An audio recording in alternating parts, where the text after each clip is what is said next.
Welcome to Get Real, How to Live a More Authentic Life, with psychologist and author of over 75 books, Dr. Barry Weinhold.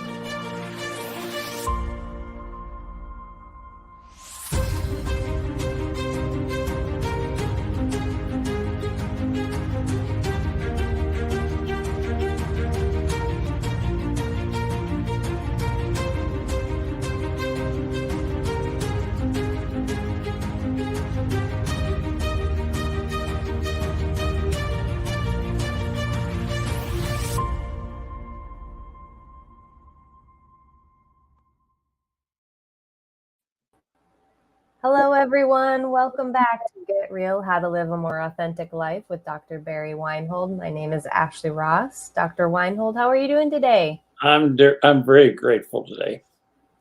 It's a great day to be grateful. Can I ask why? What's special about today? I don't know. It's a beautiful day. We had our first snow of the year, and everything was beautiful and white, and the sun came out, and a lot of it's melted by now, but up in the mountains, it's still white. And I have a view of Pikes Peak from my bedroom. Oh, and actually from the whole west side of my house. And so Pikes Peak has a lot of snow on it, and it always glistens in the sun. And it's a sign of I don't know. For me, it's a sign of the permanence of the world and the kind of the beauty of the world. And I wake up every morning and I take a look at Pikes Peak. It is. It also makes you feel a little small, I think. It does. You know, yeah. Or very young, I guess, maybe. Are you getting a lot of snow up where you are? We've officially got the snow that's going to stay, I believe. Yes. It is. I do like the first few snows and the first couple months of snows because it does bring about a fresh look on the landscape because, after the leaves fall, everything gets a little gray and it does beautify things to have that glistening white. And where you are, it probably stays all year. It does for a long period of time, yeah. I lived in Minneapolis for 5 years, and the expression there was, it's spring when the snow starts turning green. As the grass would actually grow up through the snow. Yeah. Here at least we get a lot of like the brown snow because as it melts and all the sand from them salting the roads starts to show and things get not as pretty and pristine. It's kind of dirty looking. Yes. Yeah. So those are our signs of spring. So today we're doing a kind of a special episode to get to know you better. So if you don't mind, I have a couple of questions to go through with you. Shoot. I'm open to whatever you need to know about me. Wonderful. So book. It's a perfect segue. So for starters, what was it that made you want to dedicate your life to helping others? I know it's a big question, but if you don't mind answering. I've asked that question of myself many times. Why am I doing this? Mm-hmm. And I just kind of got into, I think early on, maybe I go back to about age 3, and there was a lot going on in my family, and I couldn't make sense out of it. And I developed what is known in the literature as a little professor who tried to figure out what was going on in the life around him. And then I think I started teaching. I taught high school for a while. I taught 9th and 10th grade history and social studies. And I really enjoyed teaching. I didn't know I was going to enjoy it that much, but it was just so exciting to come to school every day and meet these bright faces who were interested in learning about history.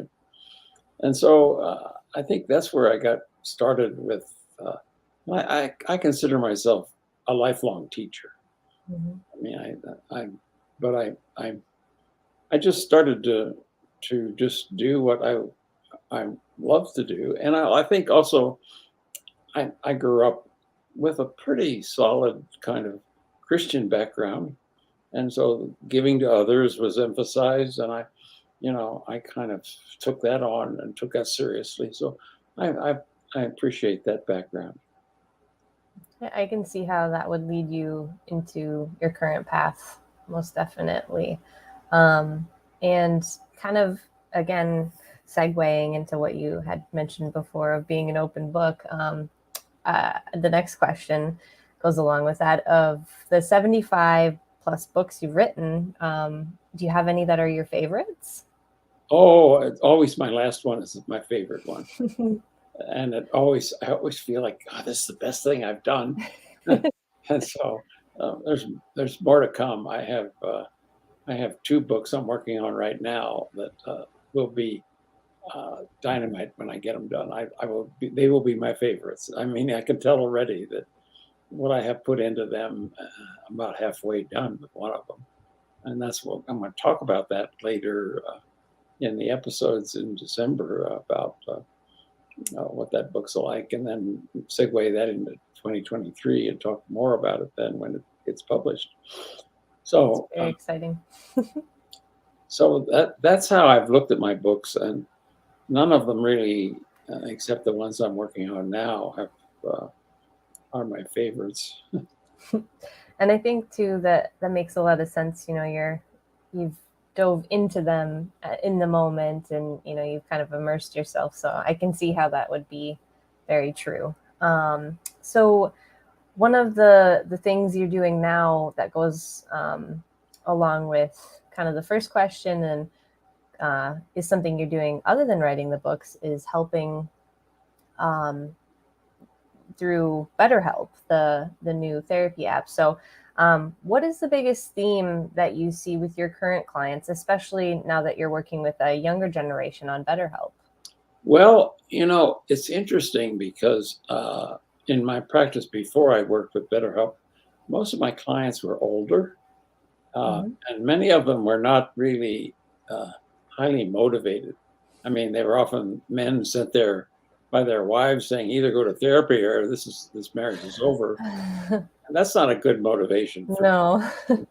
So, I mean, I'm so impressed with the brightness and the motivation of my clients, and they're all, as you said, very young, and many of them come to me and say, "Hey, doc, my life isn't working. Can you help me?" So it's a kind of an open book to say, "Okay, well, what's going on that you need help with?" Hmm. And I always start with because I know that when people, even when they come to therapy, there's always some shame about that. There must be something wrong with me that I need therapy.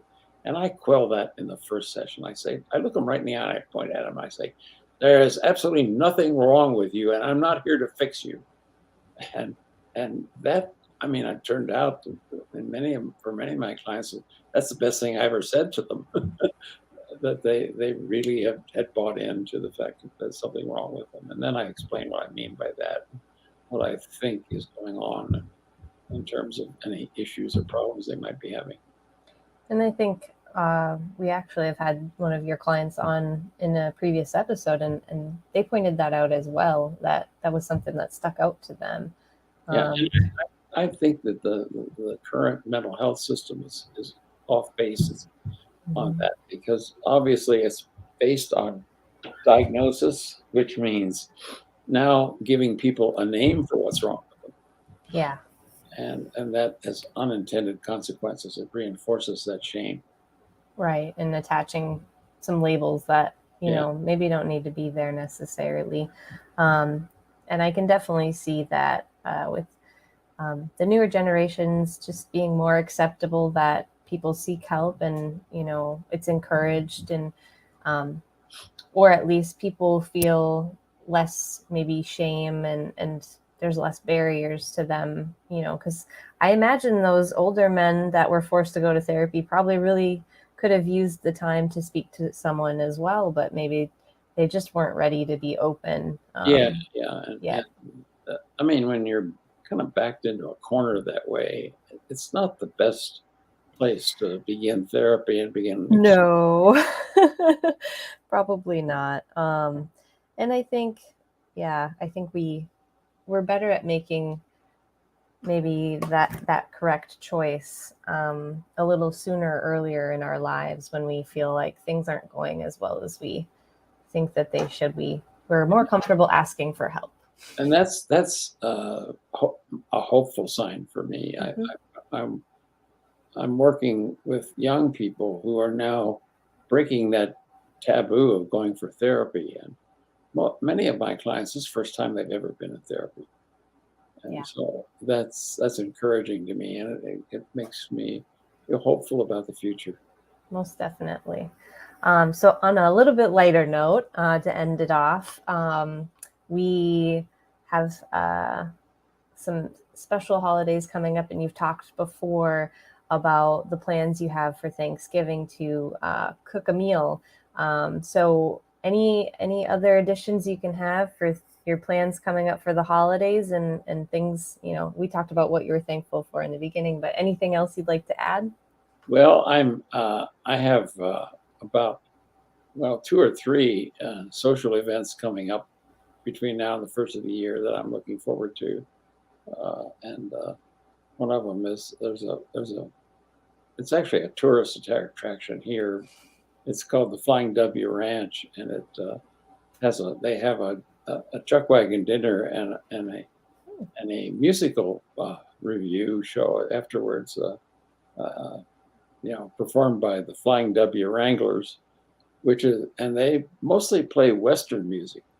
Mm-hmm. We talk about country Western music. Well, Western music has sort of died out, and they keep it alive. And I'm always, happy to go and listen to some good old Western music. It's a nice tradition to keep as well. And I think that's really, at least for me, the things around the holidays that mean the most are some of those traditional things that make me feel like it's the holidays and make me feel warm inside, and things you can share with loved ones, and it makes it special. I mean, Thanksgiving is about being grateful, and I feel grateful almost every day. So I must have Thanksgiving every day. Well, that's a wonderful way to end it. Thank you so much, Dr. Weinhold, for sharing a little bit about you on this extra special episode. And we look forward to hearing from you again. Well, look, I'm always open to hearing, having you ask me any questions you need to ask, because I want you to get to know me as well as you can, as well as our audience get to know me. Yes, wonderful. Thank you so much. And until next time, we'll see you later. Okay, thank you. Bye-bye.